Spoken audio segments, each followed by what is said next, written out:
Hello everyone. Today we will talk about new classes of lambda based learning vectors, lambda insertion vector and lambda replacement vector. And last section we discussed how to modify lambda vectors, right? Lambda vector pages and what were the problems faced and how to counter them, right? And what were those problems? First was the size limit and second was the multiple restriction sites.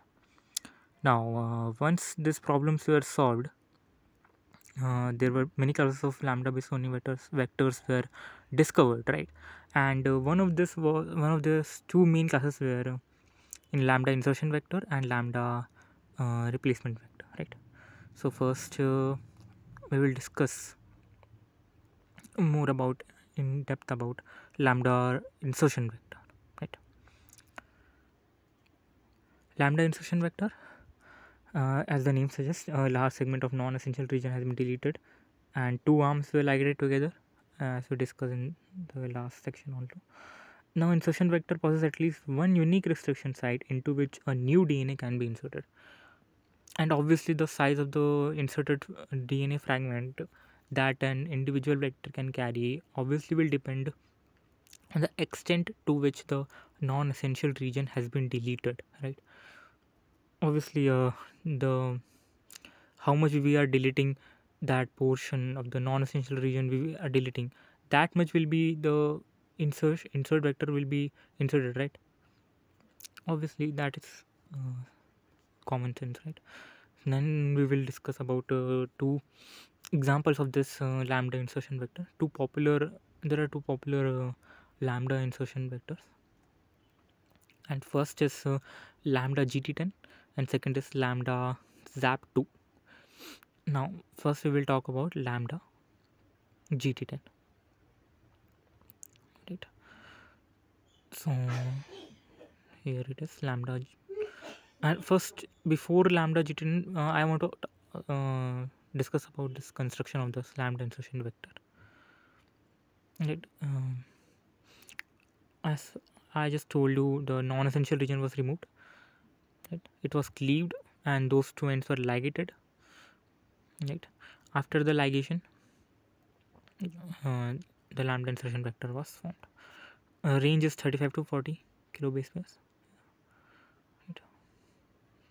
Now we will talk about first lambda gt10, right? Lambda gt10 carry up to 8 kilobase pair of new DNA inserted into the unique eco R1 site, which is located on the C1 gene. Located on the C1 gene, we will see its structure further in the video. Insertional inactivation, as we have already know, when we insert a particular endonuclease in that particular site of that endonuclease site, restriction site, and it inactivates that gene, right? It means that the recombinants are distinguished as clear rather than turbid plaques, right? Plaques we have already discussed. When the beta galactosidase enzyme attacks the X-gal agar, some plaques are formed. It depends on how we are doing that. It can be blue plaques, it can be clear plaques. We will see afterwards more about this. So lambda gt10, we will see is its structure first. This is how our lambda gt10 looks like. This part where a line below there is a small line, it represents the deleted portion. It signifies that yes, there is some deletion has been performed here. And obviously the C1 gene on which the eco R1 site is located. Now we will talk about lambda zap2, lambda zap2, lambda zap2. Insertion of up to 10 kilobase pair of DNA into any of the six restriction sites within a polylinker inactivates that lag Z gene carried by the vector. Now recombinants give clear rather than blue plaques, right? It gives clear rather than blue plaques. Here we will discuss about turbid, clear rather than turbid, and here clear rather than blue plaques on the X-gal agar, right? And we will see how a zap2 looks like. Lambda zap2 here.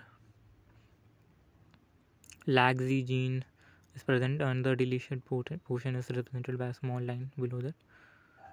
And right, so we will now discuss about lambda replacement vector or substitution vector.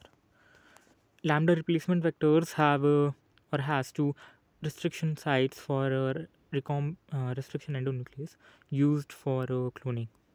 These sites flank a segment of DNA that is replaceable by DNA to be cloned.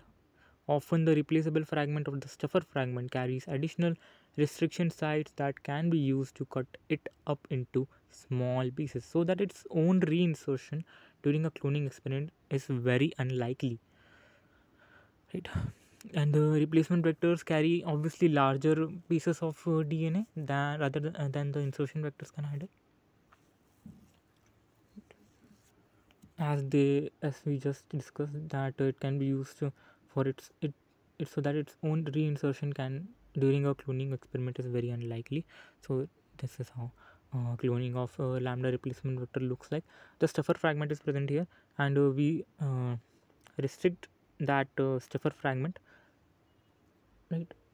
It is restrict the stuffer fragment and ligate new DNA part in that segment. Right, stuffer fragment removed, new DNA inserted. Simple. This is the replacement vector. Right? Simple. We know that in replacement insertion vector we are nothing but inserting, and replacement vector we are just replacing that particular. Lambda emblem 4 is an example. Right, such an example.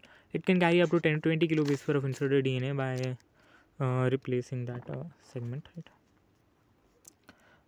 Flanked by the ECO R1, BAM, H1 and SAL1 sites. Any of these three restriction endonuclease can be used to remove the stuffer fragment. So DNA fragments with a variety of sticky ends can be cloned. Right? A variety of sticky ends can be cloned. Right. The inserted DNA, which is about up to 20 kilobase per, is inserted, and we replace that segment. Right. Here we can see, and the segment that was flanked by three restriction endonuclease, ECO R1, BAM H1 and SAL1 sites.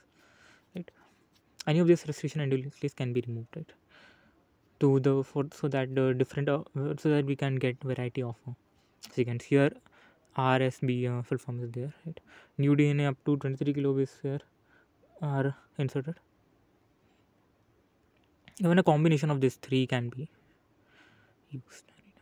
It's not necessary only one or two or either of the. So we discussed this many things, and in the next one we will talk about cosmets.